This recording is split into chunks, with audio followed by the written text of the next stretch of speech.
आज के वीडियो का टॉपिक है हमारे एक व्यूअर्स है जिनका नाम है रमेश बिराजदार।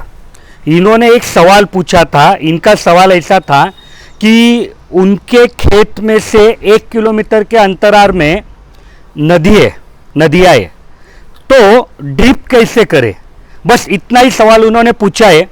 और ये सवाल लेने के पीछे का मेरा इंटरेस्ट क्या है, या मैंने यही सवाल का चुनाव क्यों किया, क्योंकि एक अच्छा विषय है और एक बड़ा टॉपिक है कि कई किसान भाइयों के साथ भी यही समस्या आती होंगी कि उनका खेत है और वहाँ से कुछ अंतराल में किसी के यहाँ नदियाँ है, किसी के यहाँ तालाब है, किसी का जो पानी का सोर्स है फिर उसमें बोरिंग होगी या कुआं होगा, वो थोड़ा लंबा होगा। तो ये थोड़ा सब मिक्सिंग करके आज की वीडियो बनाते हैं और अपेक्षा करूंगा कि यह टॉपिक आपको भी पसंद आया होगा। और अगर आपको भी कुछ सवालों का जवाब चाहिए मेरे से तो कमेंट में ज़रूर पूछिए। अच्छा सवाल होगा, नया सवाल होगा कि जिसके ऊपर पहले वीडियो नहीं बनी है, तो मैं इसी स्वरूप में, इसी वीडियो स्वरूप में आपके लिए वीडियो बनाऊंगा। तो सबसे पहले नमस्कार, मैं गिरीश आप सभी का स्वागत करता हूँ हीरा एग्रो इंडस्ट्री में।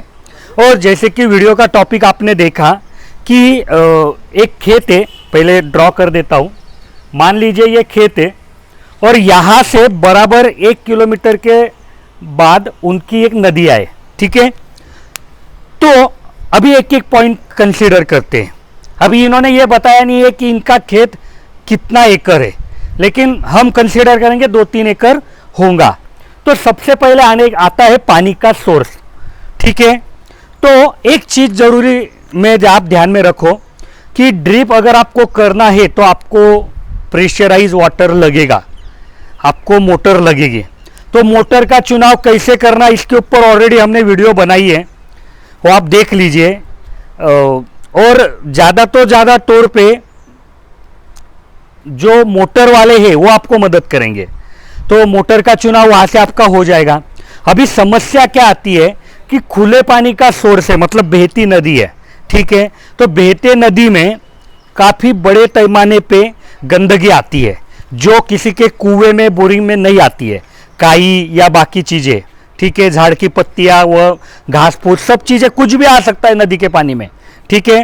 तो यहाँ पे अगर आप जो नॉर्मल फिल्टर आते हैं वो फिल्टर अगर लगवाएंगे तो आपका ड्रिप नहीं चल पाएगा। क्यों नहीं चल पाएगा? क्योंकि आपका फिल्टर 1-1 मिनट, 2-2 मिनट में चोकअप हो जाया करेगा।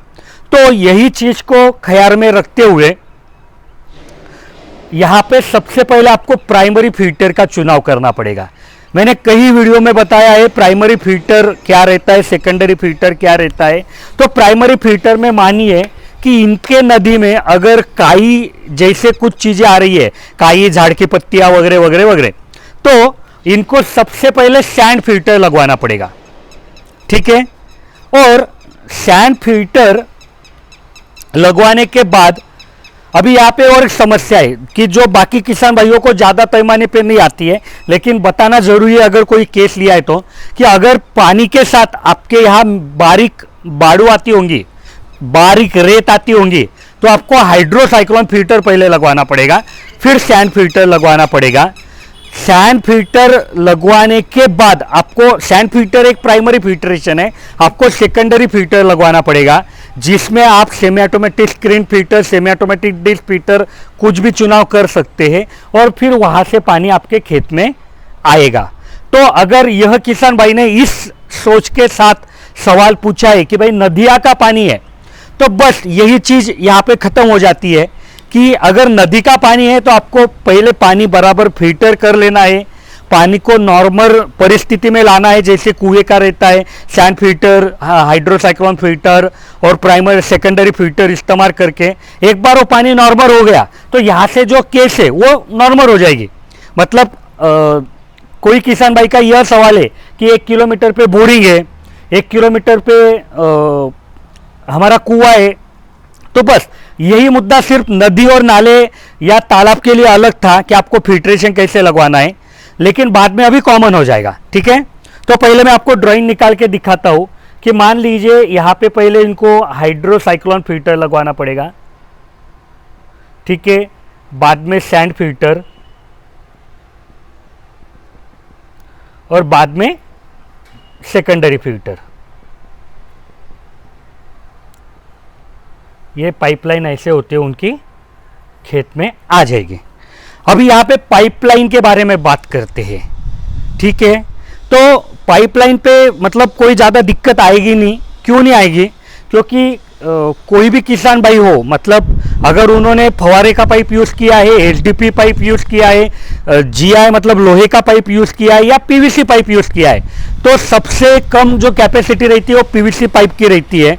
वो रहती है 4 kg, मतलब 4 kg पानी का प्रेशर जब तक बढ़ेगा नहीं तब तक वो पाइप को डैमेज होगा नहीं। और ड्रिप को कितना प्रेशर चाहिए? तो 1 kg, 1.5 kg, 2 kg बस। तो इसके हिसाब से पाइपलाइन पे कोई ज़्यादा दबाव आता नहीं है।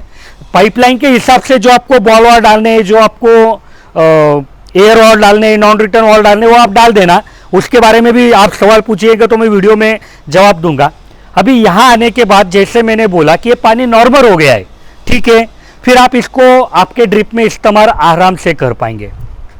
तो मुझे लगता है कि जो हमारे व्यूअर्स थे उनको उनका जवाब मिल गया होगा। अगर यह वीडियो देखने के बाद अगर और कुछ आपके मन में सवाल है तो कमेंट में ज़रूर पूछिए, मैं उसका जवाब देने की कोशिश करूँगा। धन्यवाद।